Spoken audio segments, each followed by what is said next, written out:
దాని గురించి ఒక నిమిషము మౌనం పాటిస్తే బాగుంటుంది.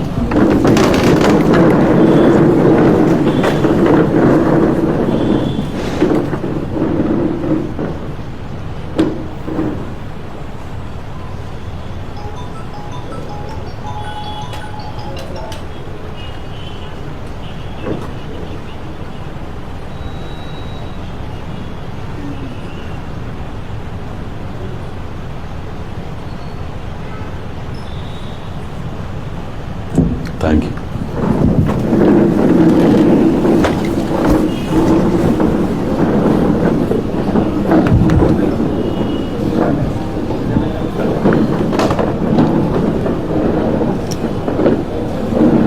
మనము ఈ 4 రోజుల నుంచి రాష్ట్రంలో జరుగుతున్నటువంటి సంఘటనలు చూస్తున్నాం. దొంగలే దొంగ దొంగ దొంగ అని మొరుగుతున్నారు.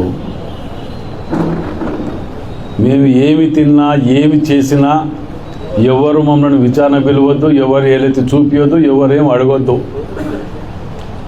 కావలసినంత తింటాం, కావలసినంత మేము ఇచ్చేస్తాం. మమ్మల్ని ఎవరు అడగొద్దు. అడిగితే కక్ష సాధింపు చర్య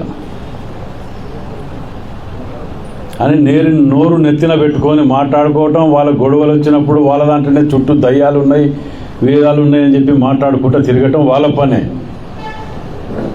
తెల్లారంగానే మా అన్నకు నోటీస్ ఇస్తావా అనుకుంటే ఈమె మాట్లాడుతుంది. ఆయన పోయో వెనకట గతంలో మాట్లాడిన మాటలు అతని ఒక ముఖ్యమంత్రిగా సంస్కారం లేదు, సభ్యత లేదని మాట్లాడిన మూర్ఖులు నిన్న మొన్న ముఖ్యమంత్రి గారిని ఏ విధంగా మాట్లాడుతున్నారో మనం చూస్తున్నాం. వారు చేసిన దొంగతనాలు ఇంత కాదు. అసలు వాళ్ళని 10 జన్మలెత్తినా జైల్లో పెట్టే అని పాపాలు చేసి ఆ పాపాలలో మన వరంగల్ కూడా చుట్టిపోయినరు.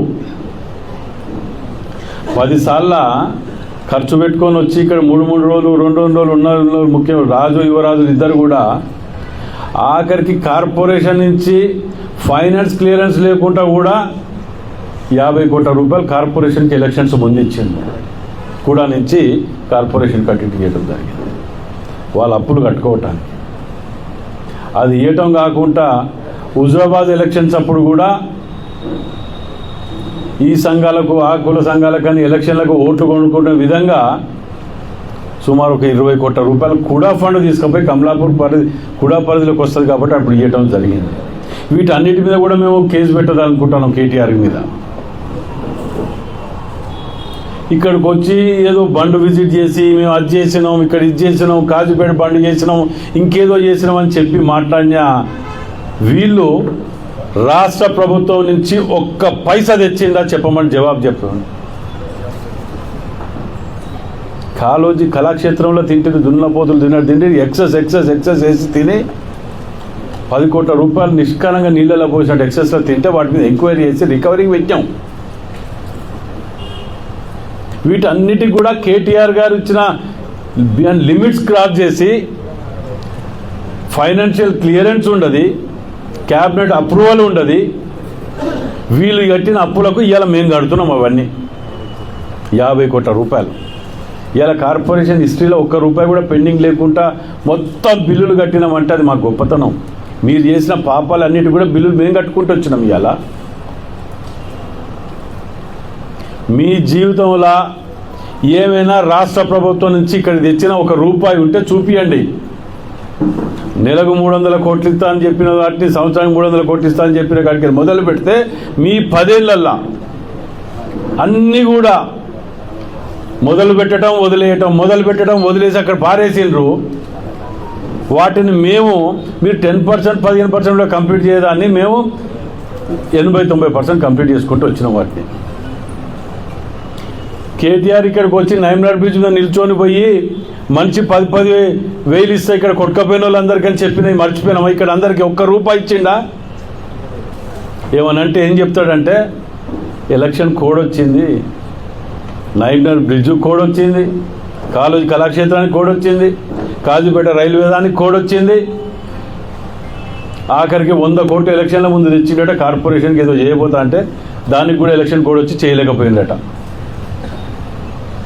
అసలు మాటలు మాట్లాడటానికి కూడా ఏం అర్థం లేకుండా, ఎందుకంటే ఎట్లా వీళ్ళు జైల్లోకి పోతుండ్రు, వీళ్ళని భగవంతుడు కూడా కాపాడలేనని పాపాలు చేసి పెట్టింది. అలా నువ్వు మాట్లాడే యాస భాషకు, నువ్వు చదువుకున్న దానికి సంస్కృతి సాంప్రదాయం ఏమైనా అర్థం ఉన్నదా? ఏమి ఒక ముఖ్యమంత్రి అంటే గౌరవం లేకుండా హౌలగాడని ఇంకేదో అనుకుంటా మాట్లాడుతుంటే, మేము మాట్లాడాలనుకుంటే మేము ఇక్కడ అంతకంటే చాలా ఇంగ్లీష్ మాట్లాడగలుగుతాం. మాకు సంస్కృతి సాంప్రదాయం కొద్దిగా పద్ధతులు అడ్డొస్తున్నాయి కాబట్టి ఓకే పడుతున్నాం. కేసులు ఇవాళ నిజంగా చూపిస్తే, ఇప్పుడు నా బండ్లే ఉన్నది, ఆ బండ్లే ముందు ఫైల్ ఉన్నది పట్టుకురా ఒకటి వికాస్, దాంట్లో అఫీషియల్గా నిన్నటి వరకు తెచ్చినాయి 32 కేసులు నా మీద పెట్టినాయి. ఈ అవలాగండ్ల మీద మేము కక్ష సాధింపు చర్య ఏంటిదే నుంచి ఒక జిల్లా ప్రెసిడెంట్గా ఒక ఎమ్మెల్యే రిక్వెస్ట్ చేస్తున్నా, ఈ చీట పురుగులన్నీ బయట ఉంచకండి, తక్షణం జైళ్లలో పెట్టండి. ప్రజలు ఏమనుకోరు, వీరు చేసిన పాపాలను ఎవ్వరు ఏమనుకోరు. మీరు కక్ష సాధింపు చర్యనో లేకపోతే ఇంకేదనుకో లేట్ చేయటం వల్ల ఇది వైరస్ తిరిగా వ్యాపిస్తున్నది. ఎందుకంటే మాకు కడుపు పంటున్నది. ఎన్ని కేసులు పెట్టి మా మీద ఏం చేయకుండా పెట్టినరు, ఇన్ని చేసినా కానీ వాళ్ళని పెట్టకుండా బయట ఉంచి విచారణతో పిలుస్తుంటే దానికి వాళ్ళే పిడిలు వాయించుకుంటా, వాళ్ళే డప్పు కొట్టుకుంటా, వాళ్ళే ఇదో తెలంగాణ ఏదట ఆయన ఏమంటారు, తెలంగాణ గాంధీ అట, జాతిపిత. ఈయన వీళ్ళ అన్న మీద నిన్నటి వరకు దయ్యాలన్నది ఇవాళ పట్టుకున్నా మా అన్న మీద నోటీస్ ఎందుకు ఇస్తానంటది. మీ మీద ఉన్న కేసులు, మీ మీద ఉన్నటువంటి ఆరోపణలు ఏ రాజకీయ పార్టీ మీద కూడా లేదు. మీరు దయ్యాలు తిరుగుతానే భూతాలు తిరుగుతానే తెలియదు, కానీ అమరవీరుల కుటుంబాలు ఆత్మ క్షోభిస్తానది. ఇవాళ మీ యొక్క వ్యవహారం చూస్తే వీళ్ళ గురించి, ఆ తెలంగాణ గురించి కొట్టాడింది మేము, ఈ కల్వకుంట్ల కుటుంబాన్ని గురించా మేము కొట్టాడింది అని. ఇక్కడ నిజమైన ఉద్యమకారులని అవమానపరిచి బయటికి వెళ్ళగొట్టిండ్రు. నిన్న మేము ముగ్గు పోస్తే కూడా 47 డివిజన్ల ఇవాళ పార్టీలో జాయిన్ అయిన ఉద్యమకారులు అందరూ ఎస్సీ కాలనీ ఒక 400 మంది వాళ్ళు జాయిన్ అయింది. ఇవాళ వాళ్లకు పార్టీలకు అతీతంగా, కుల మతాలకు అతీతంగా ఎలిజిబిలిటీ ఎవరికి ఉంటే వాళ్ళకే ఇస్తున్నాం. ఏది కానీ ఇందిరమ్మ ఇల్లు కానీ ఇంకేది కానీ ఏది వచ్చినా అర్హత ఉన్నదా లేదా. ఇంకా మా వాళ్ళు కొందరు వీళ్ళు వచ్చి ఇలా టీఆర్ఎస్ వాళ్ళకి వచ్చినాడు, కమ్యూనిస్ట్ వాళ్ళకి వచ్చి నాకు రాలేదని మా వాళ్ళు అన్నారు తప్ప మేము ఎన్నడట్లా చేయలే. ఇవాళ మీరు ఒక్కటి గమనించండి, ఇలా మిత్రులకు మీ అందరికి కూడా, ఇన్ఫర్మేషన్ యాక్ట్ ద్వారా ఇక్కడ వరంగల్ జిల్లాలో వేసిన ప్రతి టెండర్ లెస్లో పోయిందా, మైనస్లో పోయిందా, ప్లస్లో పోయిందా, ఇవి మీరు ఆలోచన చేయాలి. కమిషన్ల గురించి వీళ్ళు పడ్డ కకృతికి విచారణ ఎదుర్కొంటూ వీళ్ళు తిన్న దోపిడికి రోజు కోట్ల చుట్టూ తిరగాలి. మా హాయంలో ఈ 18 నెలల్లో ప్రతిదీ కూడా మైనస్లో పోయింది, మైనస్ కాస్ట్లో పోయింది ప్రతిదీ. ఎందుకంటే కారణం కాంపిటీషన్, పోటీతత్వం పెట్టి ఎవరు తక్కువగా చేస్తే వారికి ఇవ్వటానికి మేము ఇది చేస్తాం.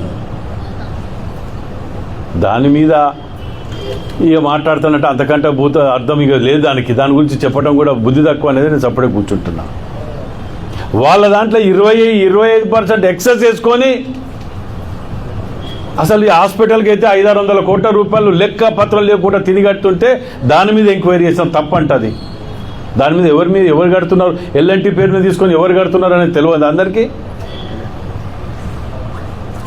అంటే వీళ్ళ ఆరోపణలకు, కేసీఆర్ మాటలకు అసలు ఇంత పొంతన లేకుండా నోరు నెత్తిలో పెట్టుకొని మాట్లాడుకుంటా పోవటమే. ఇది చూడండి, అఫీషియల్గా ఇచ్చింది ఇది 32 కేసులా. నేనేమైనా చేసినా, పోనీ ఒక్క కేసులో ఏమైనా చేసినా, వాళ్ళు పట్టుకొని అందులో మెసేజ్లు పెడుతున్నారు కొందరు.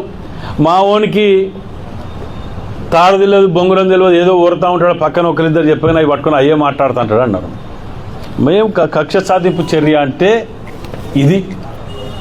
32 కేసులు, మర్డర్ కేసులు, అటెంప్ట్ మర్డర్ కేసులు, ఆఖరికి ఇక్కడ వంటవారపు ఆఫీస్ ముందు పెట్టుకున్న దానికి కూడా కేసే. వంటవారపు పెట్టుకునే నా కోసం అన్న. ఇందులో ఈ 32 కేసుల్లో కూడా వాళ్ళ మీద వీళ్ళ మీద ఉన్నట్టు ల్యాండ్ గ్రాబింగ్ కేసులో, తనుకుంటే గుద్దుకున్న కేసులో లేవు. అన్ని ప్యూర్లీ పొలిటికల్ అయ్యాయి.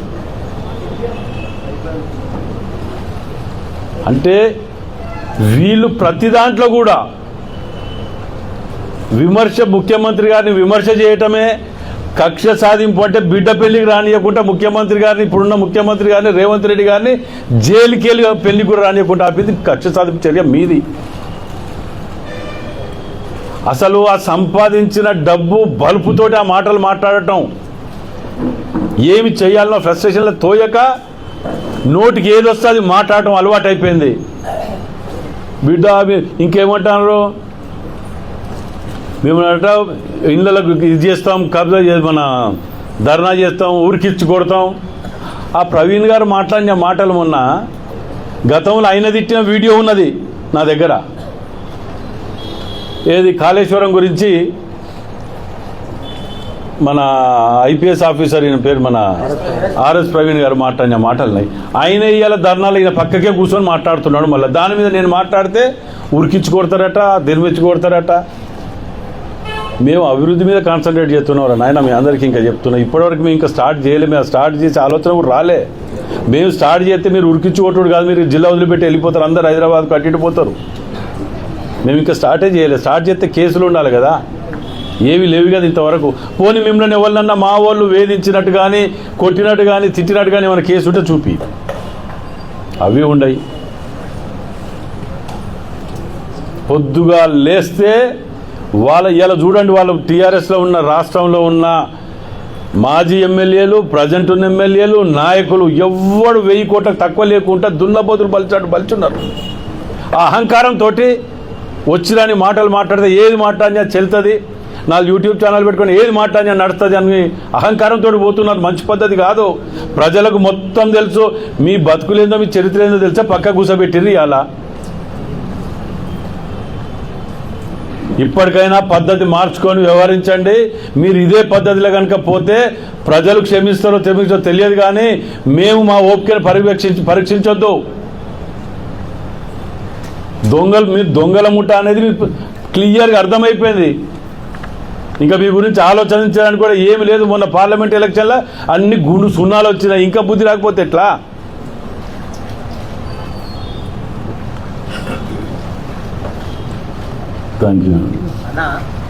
మీరు భద్రకాళి శిల్పి తీసే కార్యక్రమం అంటే నవంబర్లో మీరు నీళ్ళు వదిలిపెట్టారు, తూము బద్దలు కొట్టి నీళ్ళు వదిలిపెట్టారు. కానీ మీరు టెండర్ పిలిచింది మార్చిలో పిలిచారు.